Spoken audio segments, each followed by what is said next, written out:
안녕하세요. 모든 경기 종목을 다루고 있는 토서관입니다. 하루도 빠지지 않고 많은 경기들의 조합픽을 프리미엄 정보방에서 매일 공유하고 있습니다. 참여를 원하시는 분들은 영상 하단 댓글 보시면 오픈 채팅 링크 있으니 문의 주시길 바라며 구독과 좋아요 한 번씩 부탁드리겠습니다.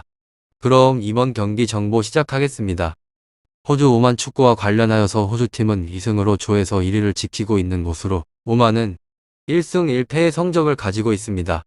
호주는 중국과 베트남을 연파를 하였고 정부의 입장 관계로 홈에서 경기를 치르지 못하는 불리함이 있는데도 불구하고 전력의 5위로 승리를 챙기고 있습니다.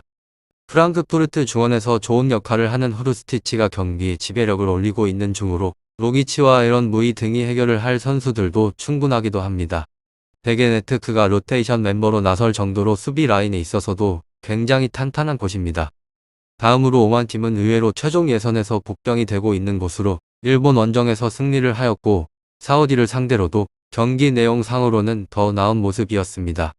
알합시와 알카미시 아라르티 등 선수들에 있어서 최종 포백은 중동 특유의 끈끈한 수비력에 개인기를 더했으며 알사디는 최종의 수비를 잘 보호하고 있는 중입니다.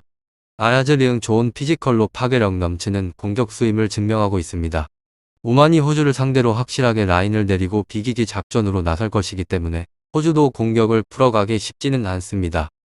호주 오만에 있어서 승리는 호주가 가져갈 것 같은데 오만이 탄탄한 수비력으로 저항을 할 것 같기는 하지만 호주는 그런 식으로 나서는 중동팀을 상대로 힘으로 두들길 수 있는 팀입니다.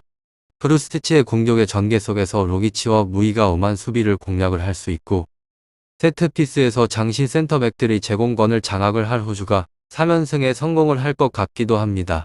다음으로 초반 2연승으로 수위 등급 발판을 마련하게 된 호주팀은 이번에 경기에서 승리를 잡는 데에 있어서 초점을 둘 것 같습니다. 중립의 지역 승부이긴 하지만 앞선 경험이 많이 쌓인 부분에 있어서도 이번의 승부에서는 호재로 작용을 할 만한 요소입니다.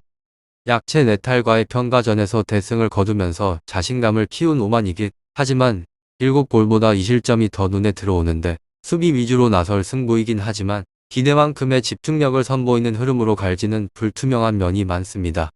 수비 위주로 나설 오만의 전략이 호주의 공세를 막아내는 흐름으로 갈 것으로 보기는 쉽지 않다는 의견이 많이 있으며 전체적인 주도권은 어렵지 않게 호주 쪽으로 흘러가는 모양새가 될 가능성이 무척이나 높습니다.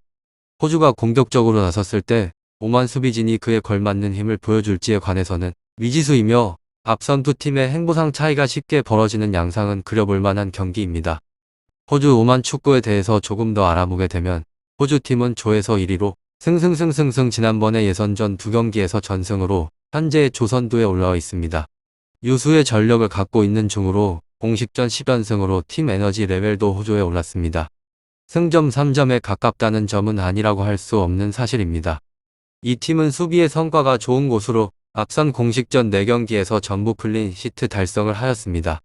명단 발표에서 이조와 라이트 스미스 스트레인이 이번에 명단에서 낙마를 하긴 하였지만 기존의 자원인 세이스 버리, 라이언 선수 등 대체 자원들이 제 몫을 다해주고 있는 중이라 큰 문제는 없다고 보여집니다. 탄탄한 후방의 조직을 쌓게 되면서 무실점 도전에 나서는 곳으로 이 팀은 공격 또한 안정적인 곳입니다.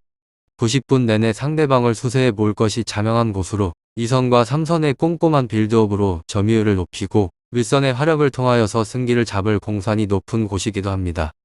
1에서 2득점에 있어서는 무리한 생각은 아니라는 점입니다. 결장자는 이조 라이트 스미스 스트레인 선수이며 오만팀은 조에서는 3위로 승승승패승 지난번에 일본전이나 사우디아라비아 전을 복귀를 하면 알알라의 알하즈리 선수들의 역습을 활용을 하여서 일격을 가할 수는 있습니다. 그런데 호주 오만에 있어서 상대방의 수비 조직을 감안을 하게 된다면 확률 자체에 있어서는 낮은 곳입니다. 무득점에서 경기가 끝나버린다고 해도 이상한 그림은 아니라고 생각이 듭니다. 이 팀은 버티기가 좋은 곳으로 4-4-2 포메이션 아래에서 두 줄 수비를 가져가면서 워낙 촘촘하게 수비 조직을 만들어 버리는 곳입니다. 공간을 줄여서 상대방의 공격수에게 공간 자체를 열어주지 않는 곳으로 1대1의 매치업에 있어서도 경쟁력을 잘 보여주는 팀입니다. 대량적으로 실점을 내줄 수도 있다는 위기는 넘겼다고 해도 틀린 말은 아닌 듯 싶습니다. 결장자에 대한 정보는 따로 없는 곳입니다.